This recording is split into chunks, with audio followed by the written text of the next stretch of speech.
All right, so we're going to split this up into two parts. We are going to start off with atoms today, and we'll do elements in a future video. So atoms, focusing on what they are and what they're made of. So first off, all an atom is, it is the building block of matter. It is the smallest possible amount of matter that you can have that's still an element. Beyond that, we get into subatomic particles. So this is the building block of matter. All matter is made of tiny particles called atoms. Everything, both living and non-living, are composed of atoms. You are made of atoms. This Sharpie is made of atoms. This dry erase marker is made of atoms. Everything is made of atoms. Atoms are made of even smaller subatomic particles. So now we're looking at smaller than an atom. Protons, electrons, and neutrons. So atoms make up everything. Never trust an atom, they make up everything.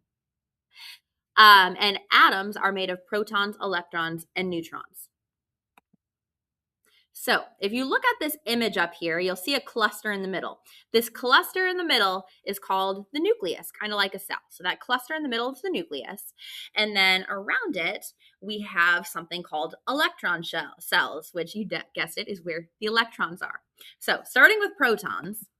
Protons are positively charged particles in the nucleus that have a mass of 1 AMU, or atomic mass unit. So proton's pretty easy because a pro is something that's positive. Proton is positive. You will need to remember the charges for these. So with each of our subatomic particles, you need to know where in the atom it is, and you have to know its charge. Later on, you'll have to know how to find these things using a periodic table. But for now, where it is and its charge. So proton, pro is positive, it's in the nucleus. The number of protons determines the element of an atom. For example, hydrogen has 1, helium has 2. So what that means is that by definition, the number of protons determines what element something is. On the periodic table, every element has an atomic number. That atomic number is how many protons that it has. So if you look and let's see, 15 protons. You have an atom with 15 protons. You could look at the periodic table. Let's see if I can see that far. Number 15 is phosphorus. So you know it's phosphorus because it has 15 protons. Elements can have different numbers of electrons and neutrons, but that number of protons is what determines what an element is. If that number of protons changes through some kind of nuclear reaction, you now have a different element. All right, electrons are going to be our negatively charged particles, and those are going to be outside of the nucleus. They are going to orbit the nucleus in something called electron shells or levels. For now, all you need to know is that they're orbiting the nucleus. As you go forward into chemistry, you'll learn a little bit more about the different levels and how they interact with each other. But for now, you just need to know that they're not in the nucleus. So the mass of an electron is 1/1850th than that of a proton. So it does not add significant mass to the atom. So what that means is that we don't even count it when it comes to an atom's atomic mass. We disregard electrons completely. But we do count neutrons. So we know that protons have a weight of 1 atomic mass unit. So do our neutrons. So atomic mass, or how much mass an atom has, is going to be the total number of protons and neutrons, which is going to be important later on down the road.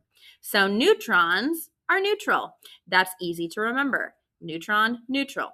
There are neutral particles in the nucleus, also in the nucleus of the atom. They have no charge and have a mass of 1 AMU. So we have a positive, we have a negative, and we have a neutral. Everything's in balance. If it's not in balance, then we have something called an ion, which we'll talk about later on. With our neutrons, hydrogen is going to be the only element that does not have a neutron. Hydrogen is just 1 proton and 1 electron. It does not have a neutron, but every other element is going to have neutrons. Different elements exist with different amounts of neutrons, and we call those isotopes, which we'll talk more about that later on. With our atoms, the really weird thing about them is most of them are empty space. They're like 99.9% empty space. All of the mass comes from the protons and neutrons in the middle.